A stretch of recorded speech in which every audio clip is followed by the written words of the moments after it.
message. Goodness. Um, uh, mm, mm, mm, It is a good day. It really is. Wow. Tingling. Oh, gosh.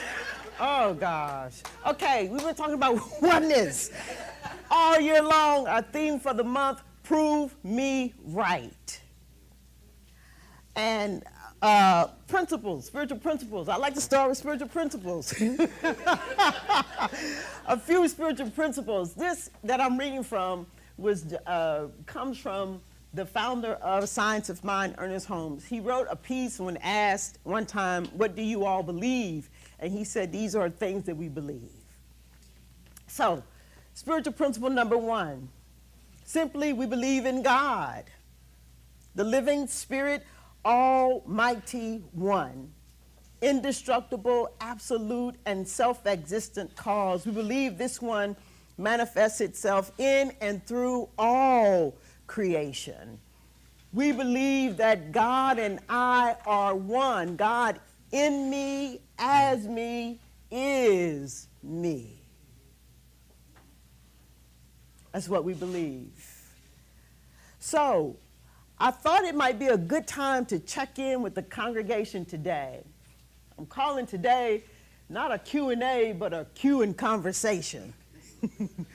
So I'm going to be opening up in a little bit for you all to ask questions about what we've been talking about all year, as we are all aspiring to live a mighty life. Not just to take in information, but to make it real in our own lives. So at the beginning of the year, I said that our theme is calling all of us up to be more engaged in our spiritual practices. I suggested that if you don't have a spiritual practice, then it might be time for you to get a spiritual practice. And if you have a spiritual practice, it might be time for you to go deeper, not in the quantity, but in the quality of your practice. So, the suggestion then was for us to be more intentional about opening to the spiritual magnificence within each of us. And our opening up to this spiritual magnificence then is the way that we begin to dissolve our sense of separation. Our theme is oneness. And every time you move into meditation, every time you move into contemplation, every time you sing your song, every time you go to your journal, every time you are moved into gratitude, you are dissolving your sense of separation. So I said it is through our practice then that we come to move away from what we used to believe to what we now believe.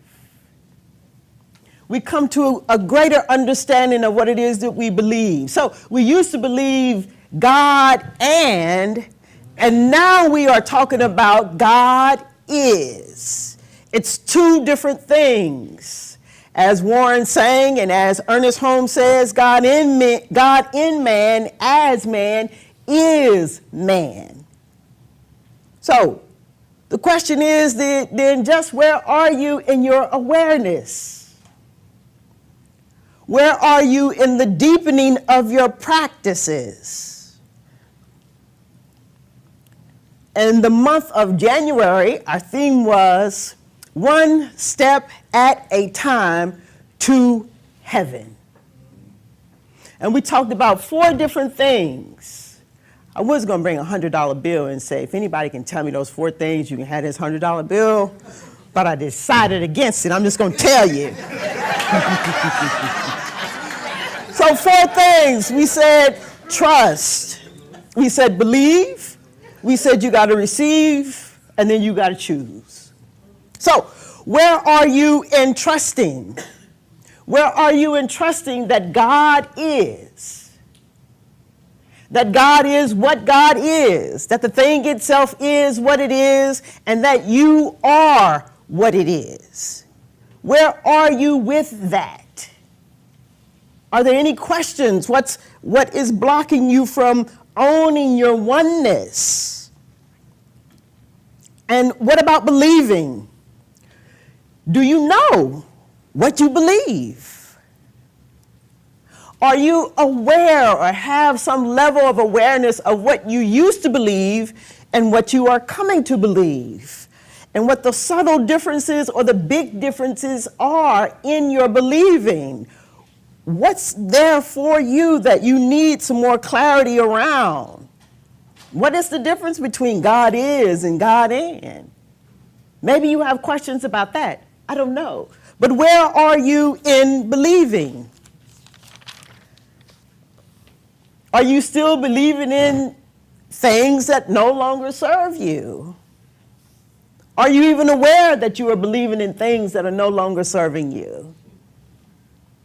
And what of receiving? I know you all have deepened your practices.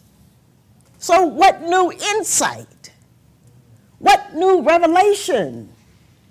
What new ideas? What about new love? What about more joy? What of it? If you've been practicing and you have been open and available to all that there is, the infinite expression, the infinite possibilities of God, then you have to have been receiving that which it has imparted through your moment of sacred practice. And has it led you to a place where the invisible now is becoming more real than the visible? Where is it leading you? Are you still stuck in the world of effect? Not back into a place of cause, not centered in your oneness, not accepting it, not taking it in. Where are you? What's in the way? And where are you with choosing? You might know and might have made a choice. Make sure you're all right there. Okay? Yeah. Where are you with choosing? Perhaps you might know what you are choosing in the outer world, but are you aware and do you know what you are choosing in the inner verse, the inner world? Where are you? You know, something new, a new idea came to me the other day in my practice. And this, that you all might be familiar with, Father, forgive them. And in my sacred practice, in my time of quiet and stillness, I heard, drop the Father and forgive. You, Twana, forgive. So, what's up? Let's have a conversation.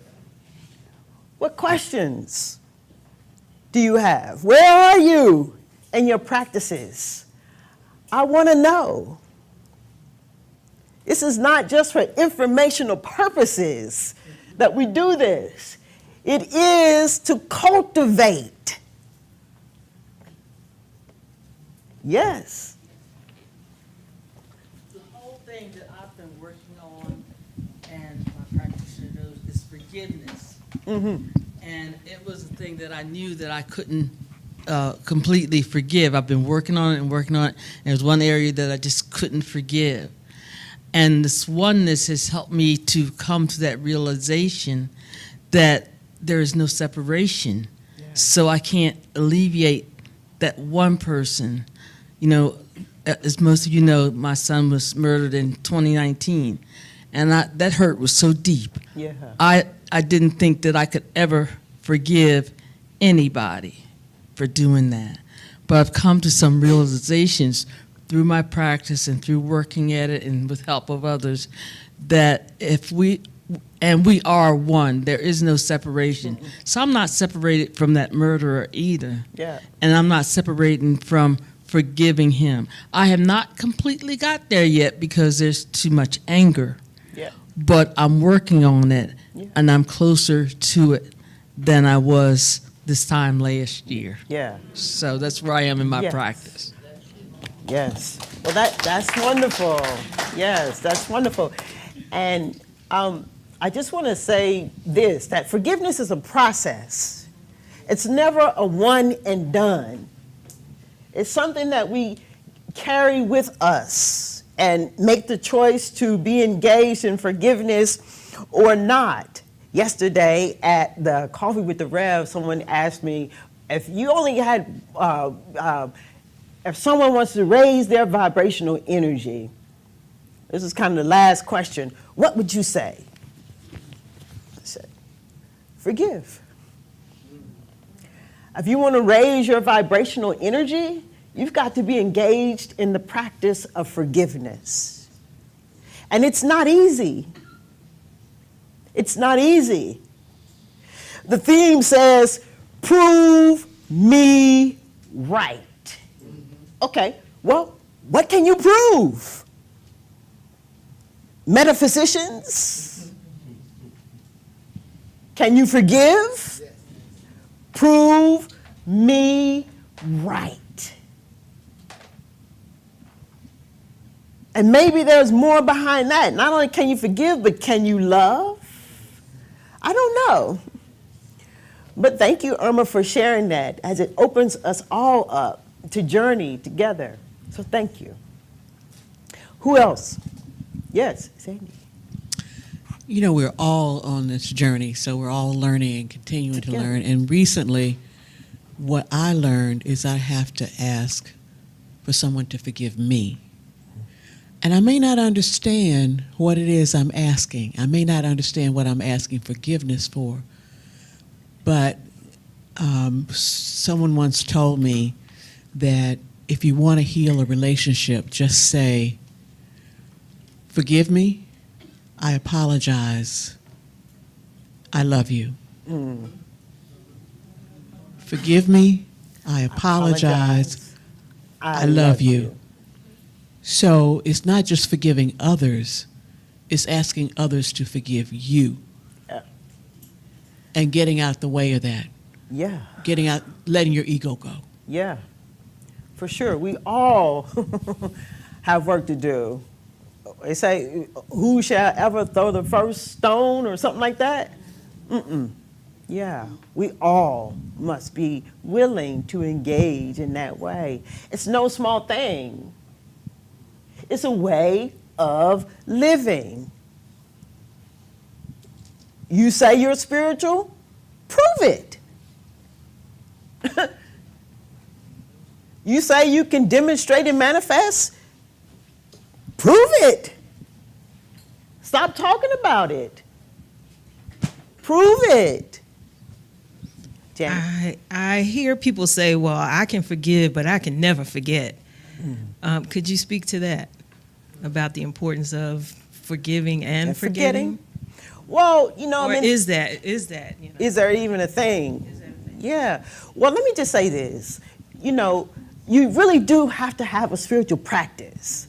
Because I can't stand up here and tell you, you got to forget. The spirit in you will tell you, forget it. Forget it. I was in practice yesterday, and or not in practice, just out walking, and still there's a time for quiet for me. And I was just being open and available. And so the download or my process went something like this. I wanted to ask why about something. And what came to me was, or how something got to be, what came to me was,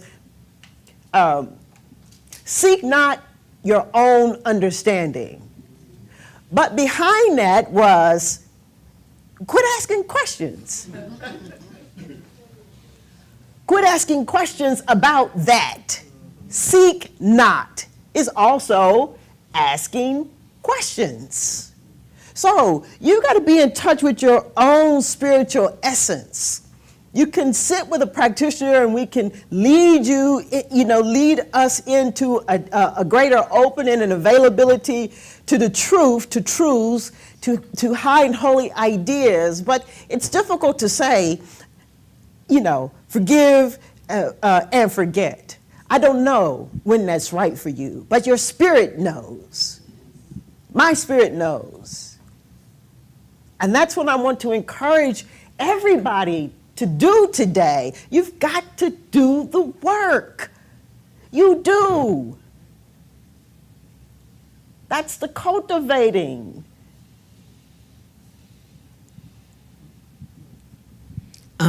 Speaking on that, it brought to mind that what I've come to realize for myself is that forgetting is forgetting to be angry, forgetting to get angst about whatever it is, not forgetting the lesson. Because that I need to remember so that if and when it comes up again, I can, I remember that. I need to calm down, or I need to walk left or walk right. But to forget to be angry, forget to be all in my feelings is what I need to learn to forget. Yeah. Okay. Yeah. Thank you. Forgiveness is very important to me because I was very selfish. When my mother died, I prayed to die. And from praying to die, I had a near-death experience, face crushed in a bad car accident. Now I'm asking to forgive myself for such a prayer and asking to release and watch my words and watch how you pray and what you pray. And that's loving myself. And that's why I'm here at Center of Peace. It's been my grounding place for loving myself and everybody in here. Yeah. Thank you. Yeah, for sure. We have to learn how to forgive ourselves. And it takes a great deal of honesty just to tell your story to yourself.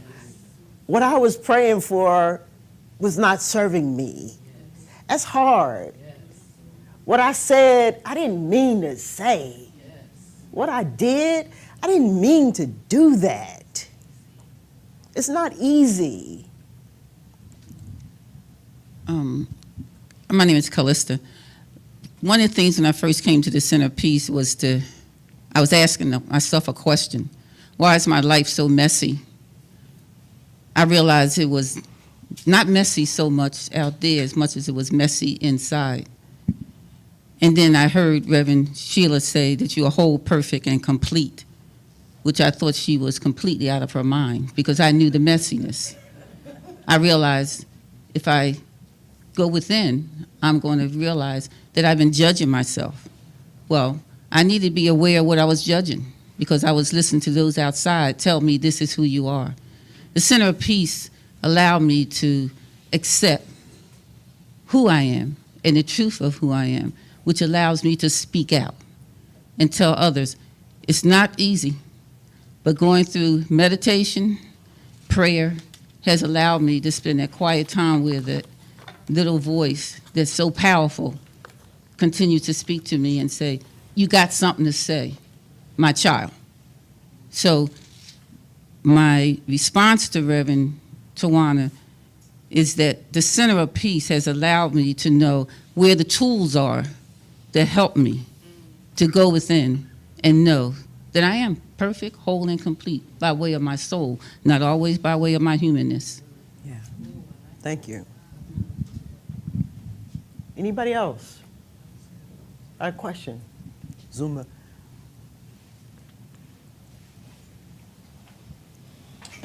Not so much a question, but in conjunction with everybody's talking about as far as forgiveness, that whole forgiving and forgetting thing, and recognizing that it's only myself I have to forgive. If I'm blaming something outside of me, if I'm trying to shame something outside of me, if I'm saying that something is that the fault of what's going on outside of me is the reason why I'm feeling how I'm feeling, then that's what, as Reverend Twana is saying, that I need to look at. I need to look at the fact that I am responsible for my thoughts. I am responsible for my feelings. I'm responsible for all of it. And it's never actually the thing that happened or the thing that I'm upset about. I'm upset about what I think about that thing. It's not the thing. It's what I think about it. And when I start thinking about what I'm thinking about and realizing that I am responsible, that's when I can let the God in me come to the surface and know that first of all, whatever that was, it isn't now. It isn't now. So I'm holding on to something that's really not there. I'm letting myself be upset about something that's really not there. And that's one of the things. That's what the whole changing your thinking, changing your life means, to begin to look at it differently. We can see anything differently if we want to. If I really want the peace, then I have to focus on the peace, think about the peace. I can't think two thoughts at once. That's what I'm learning here.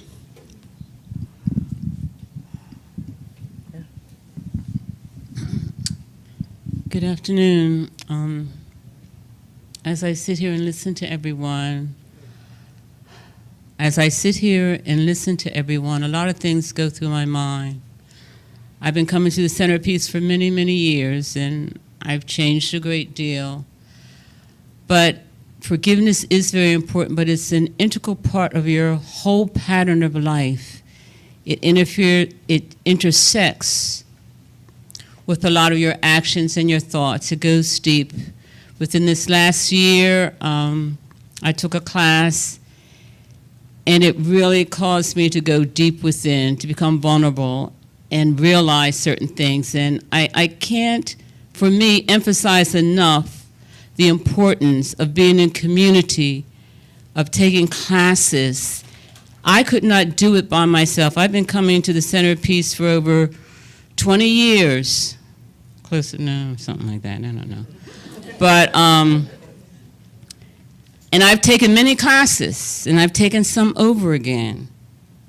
So for me, it was important to continue to taking classes, to continue to talk, and be open and honest with myself, and go deep within using spiritual practices, which I have not been 100%, even 50% consistent with, but it grows for me. It's something that you have to continue to practice, and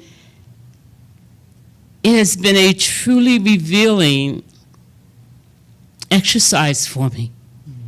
This past year, things that I thought I made my decision about, I wasn't sure, but I can only say, for me, the importance of being in community, taking classes, being in conversation. I could not do it alone. And even if I had a spiritual practice and I did it alone, for me, it did not work. I had to really go deep within through classes and talk and think and talk and think and exchange. And it's been wonderful. I have found I am finding my greater inner being. The greatness that I can become, I know I can become. And I'm on my way. Thank you.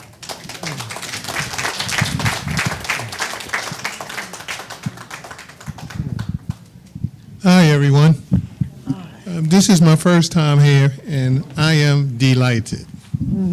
But I would like to say this is how you guys are making me nervous. This is how I conduct myself when I'm engaged with a group of people, or when I can get a hold of myself and subdue my body mind. If I wounded one soul today, if I led one foot astray, if I walked in a willful way, forgive me.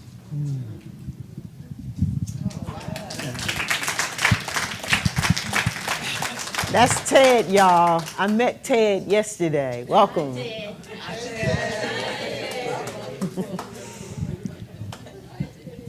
I have a question. Can you still want justice and forgive? Can you still want justice and forgiveness? And forgive. Is that the question? Because it seems Yes. like, I don't even think I need this, but Yes. it seems like sometimes when I hear people talk about forgiveness, it seems like letting go of the idea that a violation has occurred, right? And I think what I struggle with is the idea like the letting go absolves. So that's my question. Can you still forgive but want accountability, want justice, even if you're not holding on to rage, anger? Yeah. Well, then the question, then if this was a question I was asking myself, my next question would be, what is justice? Mm-hmm. And then I would have to get clear in my own being, what exactly am I saying here? Is it justice that they pay, that they are, and so I can then choose or not then to, give my energy to wanting something out there. And I would say, do you know what you want in here?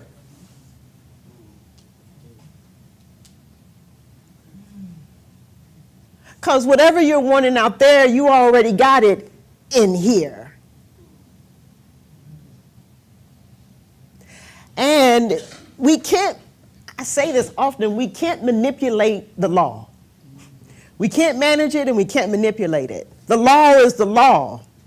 In other words, your garden is your garden. The seed you sow is the seed you sow. And I don't know what that might mean in terms of whatever justice might mean to you. Just know it'll be growing in your garden. It will be growing in my garden. That's the only garden we can grow, is our own gardens. And we can get busy weeding. We can get busy planting new seeds. We can get busy cultivating. That's being open to a new idea.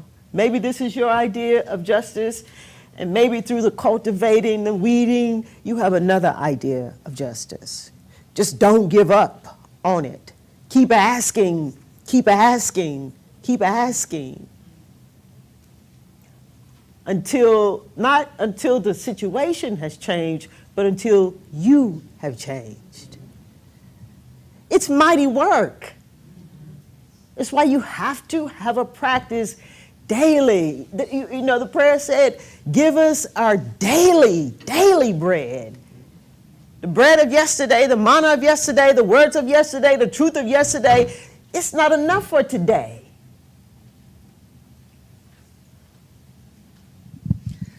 I'm glad you said that, RTM. One of the things when I hear word justice, one of the things I hear from people when they say justice, sometimes they're saying punishment, but using the word justice. So I just think we have to be very careful about that.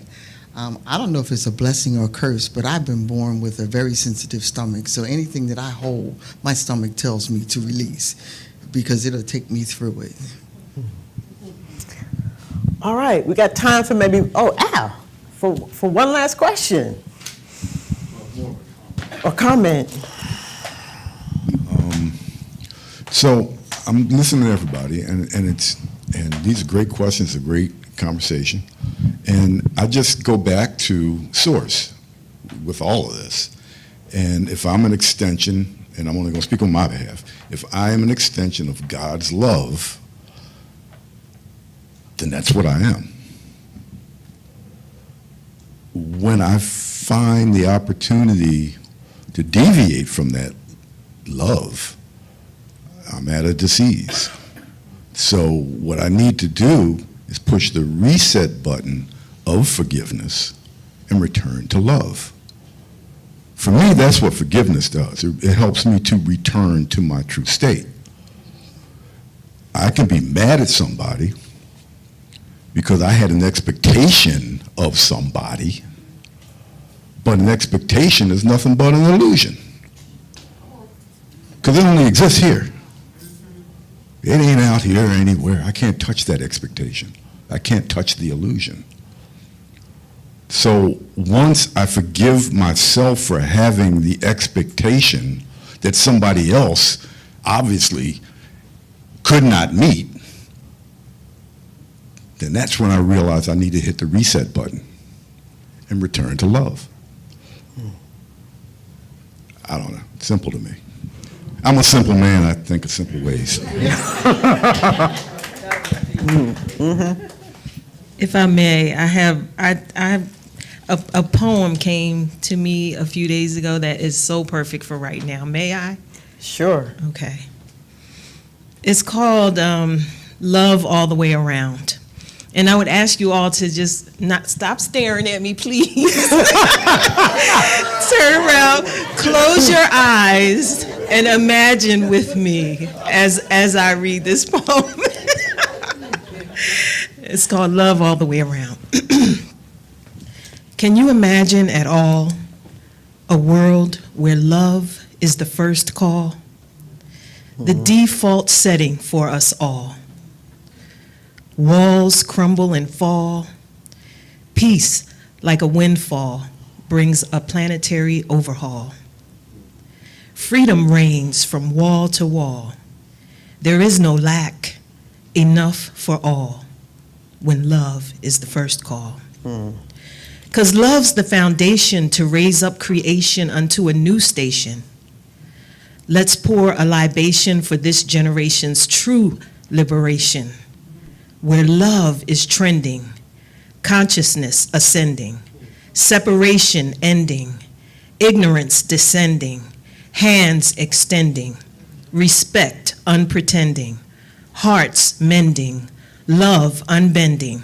We cannot stop or flip-flop. Shout it from the rooftop, the blacktop, the desktop, the laptop, the treetop, the hilltop. We can't stop. We must drop this truth as we know it. We live it, we show it, we flow it, bestow it, we water it, we grow it, we glow it, we are it. Love 360.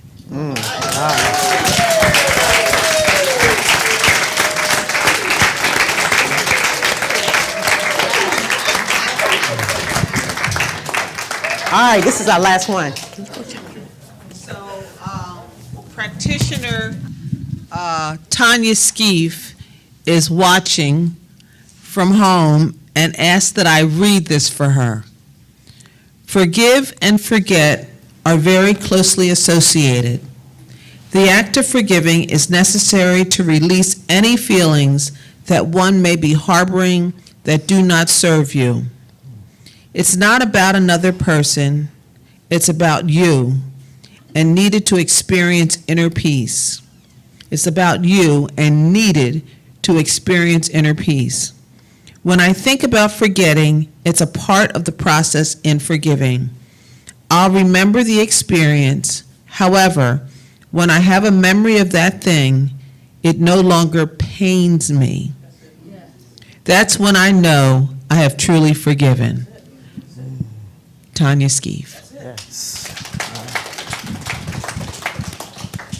All right. So I think we are ready to move into a moment of prayer. So if our practitioners will please join me.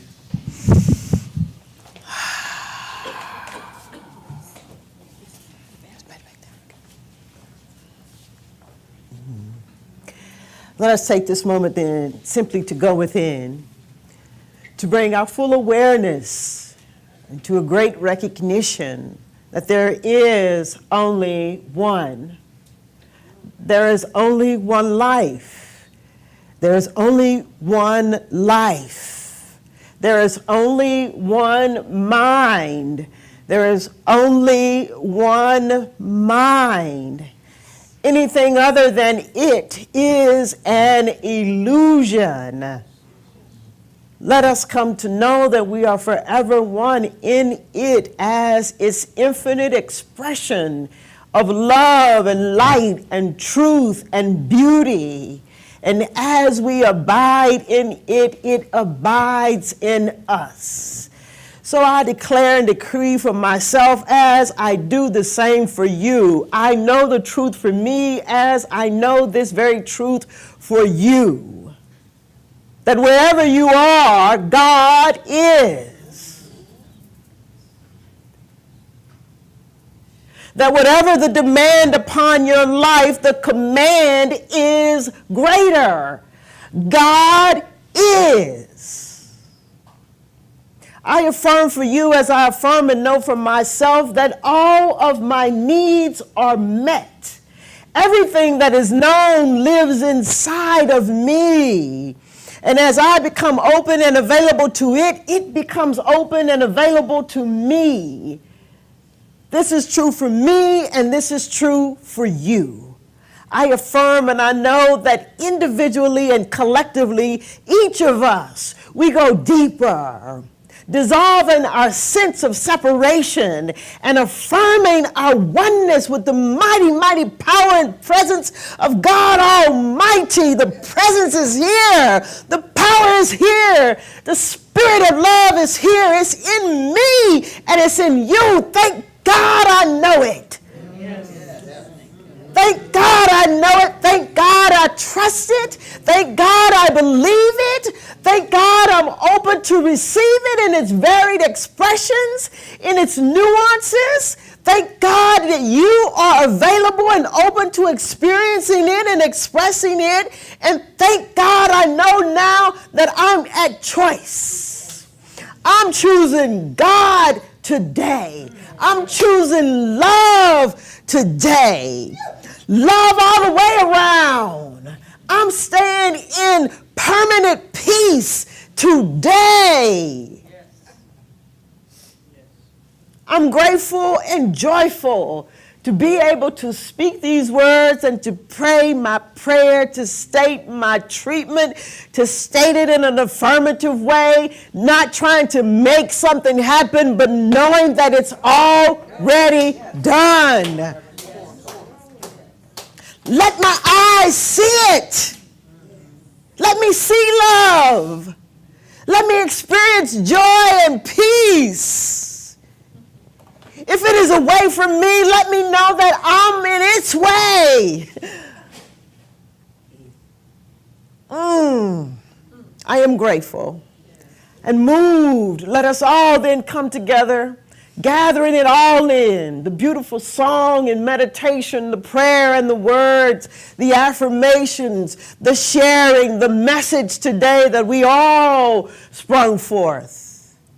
Let us take it in and take it with us, where I know surely that the word becomes made real for you and for me. Let us accept that it is so. Let us call it forth and let us come together in agreement by saying, and so it is. And so, as we journey on throughout our week, let us not be disturbed or deterred. Let us be steady in knowing the truth that God is and I am. God is and you are. Let it lead us to permanent peace. And so it is.